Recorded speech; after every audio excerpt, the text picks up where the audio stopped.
안녕하세요. 세종제작교 김남식 목사입니다. 여러분이 이제, 우리나라는 그런 문화가 없어요. 어떤 문화가 없냐면, 냅킨 문화가 없어요.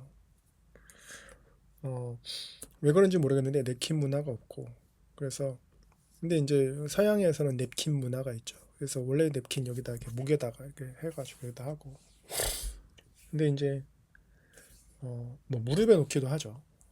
무릎에 놓기도 하는데, 이 냅킨은 이제 사실 뭐 여러 가지 뭐 기원이 있겠죠. 문화적 기원이 있을 텐데 아무튼 우리나라에는 없었어요. 그래서 반찬을 놓고 뭐 이렇게 해도 뭐 냅킨은 없고요. 이제 요즘에는 이제 경양식집 옛날 가면 냅킨이 있었어요. 근데 어, 이제 그런 거 먹고 그냥 우리가 보통 말하는 휴지를 많이 쓰죠. 냅킨이라고 부르면서. 근데 이제 그 이야기를 왜 하냐면 우리가 성경을 볼 때 이제 예를 들면 누가복음 24장 12절에서 13절 이렇게 보면 그 예수님께서 부활하셨을 때의 그 무덤을 찾아가서 보니까 세마포가 이렇게 놓여져 있다. 이렇게 나와서 세마포가 있다. 이렇게 얘기했습니다. 근데 이제 그 세마포가 놓여 있다라고 하는 거를 우리 한글 성경에서는 그냥 놓여 있다. 이렇게 세마포가 있다. 이런 식으로만 표현을 했습니다. 어, 그러니까 우연히 그 원어를 이렇게 조사하다 보면 한글 성경이 담지 못하는 헬라어의 의미가 있다라는 거죠. 그러니까 번역이 안 된 헬라어 의미가. 근데 그 헬라어의 의미가 번역이 안 돼서 한국 교회가 피해를 입는 그 피해, 그러니까 얻을 수 있는 많은 의미들을 놓치는 그 피해죠. 피해가 좀 많이 느껴져요. 예를 들면 이제 그 베드로 설교에서도 보면 설교를 듣고 나서 많은 한글 성경에는 많은 제자들이 뭐 근데 거기 헬라어는 많은 영혼들이거든요. 사이카이 많은 영혼들이지 제자들이라고 말하는 마세테스가 아닙니다. 그 마세테스라고 쓸 때는 이제 예수님의 명령을 그대로 행하는 사람들이고 근데 이제 사이카이는 그 각성된 영혼이거든요. 각성된 영혼. 그러니까 단계가 있다라는 거죠. 이런 식으로 이제 놓치는 의미들이 좀 있는데 차이들이. 그러니까는 사이카이들이 그 교회에 올 수 있죠. 그런데 그 사이카이들을 마세테스처럼 생각하고 사역을 맡기면 굉장히 곤란하죠. 그래서 사이카이들이 나는 그냥 각성한 영혼일 뿐이고 아직 마세테스가 될 준비는 안 됐는데 일을 시킨다거나 이제 최악은 이제 그 사람들한테 전도를 시키는 겁니다. 그러니까 마세테스들도 전도하기가 어려운데 사이카이들을 그 이제 각성해서 가짜란 그 믿음의 아이 같은 영혼에게 나가서 전도해라. 그럼 막 거절감 느끼고 상처받고 막 이러면 이제 힘들죠.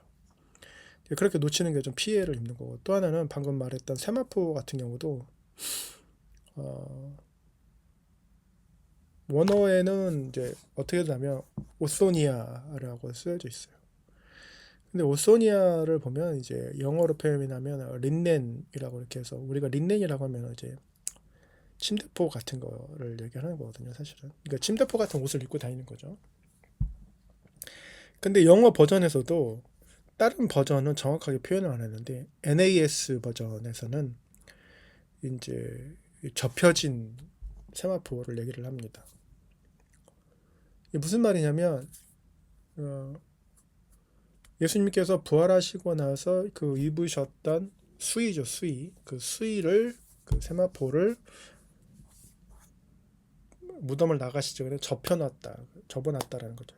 곱게 이렇게 접어놨다라는 거죠. 그게 무슨 의미냐?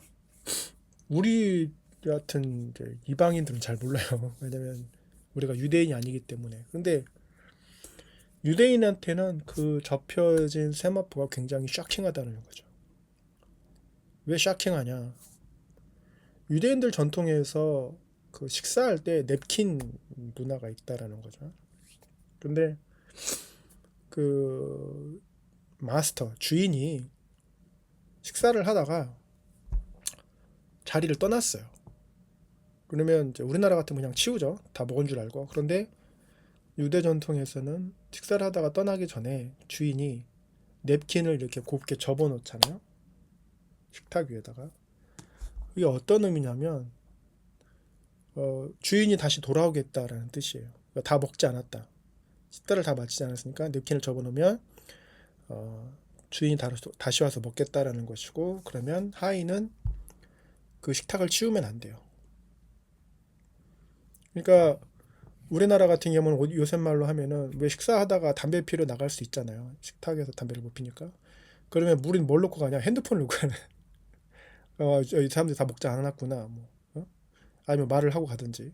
근데 유대 전통에서는 냅킨을 이렇게 접어서 놓으면 주인이 다 식사를 하지 않았고 다시 돌아올 거다.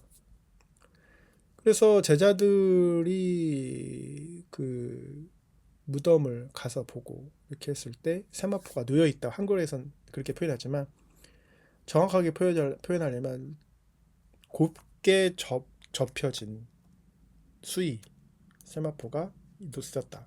이게 무슨 말이냐면 왕이 다시 돌아오겠다라는 뜻이죠.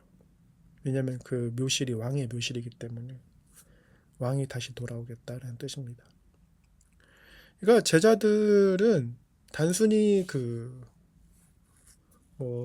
부활하신 예수님 만나고 승천하고 성령 받고 이런 것도 있지만, 그렇게 깨알 같은 그 메타포들이 막 숨어 있다라는 거죠.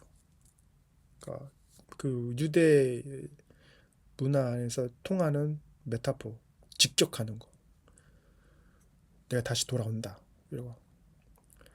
그러면 그거를 알고 있었던 12 제자들이나 또는 초대교인들, 그걸 이제 귀로 들었던 초대교인들은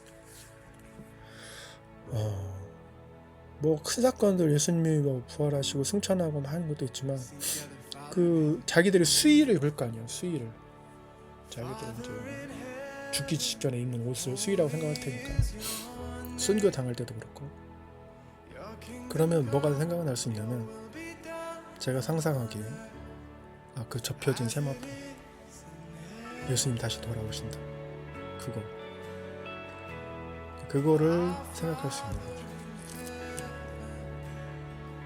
한국교회가 이거를 100년이 넘도록 이 의미를 놓치고 있었다는 게 충격적이었습니다. 번역의 실수, 깨알 같은 그 번역의 의미인데 그 깊은 의미를 많이 놓치고 있었구나. 그래서 왜 우리가 여전히 교회를 열심히 다니긴 하는데 좀 삶이 변하지 않고 열매가 없고 이런 것들, 깊이가 좀 딸리는 그런 신앙생활을 왜 했나 보면 원인 하나가 바로 이 성경의 번역 오류가 아닌가 싶습니다. 그리고 이제 제가 청년 때 들었던 것 중에 하나가 이 번역 오류면, 어떤 집사님이 그런 거예요. 성경에 그랬다, 1.16이라도 틀리게 해서는 안 된다, 범죄처럼 얘기하십니다. 근데 그분이 생각했던 1.1획은 뭐냐면, 한글에서 1.1획을 생각하시고 성경을 뭐 잘못 말하거나 성경이 뭐 틀렸다고 말하거나 한글 성경이 그러면 안 된다, 핏대를 올리면서 얘기하셨는데, 그 1.1획이라는 것은 뭘 배경으로 하면 컨텍스트가 중요한데, 텍스트만 해서 히브리어에서 1.1획이 달라지면 의미가 완전히 달라지니까 그런 의미였는데, 그러니까 오해를 하는 게 되게 많아요. 오해를 하면서 뭔가 이렇게 내가 신앙이 열정이 이렇게 열정이 있는 건 좋은데 그 컨텍스트를 이해를 못하면 오해할 수 있다.